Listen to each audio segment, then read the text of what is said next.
Refrigeration and air conditioning না, শুধু যে কোনো সেক্টরে তুমি কাজ শেখার বা স্কিল অর্জন করার মূল থিওরি হলো বা মূল টেকনিক হলো ওই স্কিলের উপরে তার গভীরে তোমাকে প্রবেশ করতে হবে। জিনিসটা বুঝতে পারছি?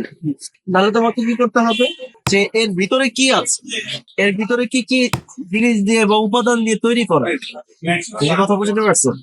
এর ভিতরে উপাদান কি কি আছে দেখো, এর ভিতরে কিন্তু কিছুই নাই।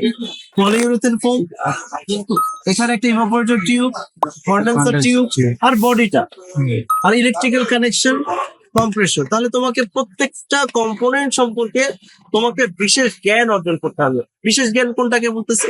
বিশেষ জ্ঞানটা হলো যেই জ্ঞানটা একেবারে অভ্যন্তরীণে প্রবেশ করা যায়, একেবারে গভীর থেকে যেটা নেওয়া যাবে।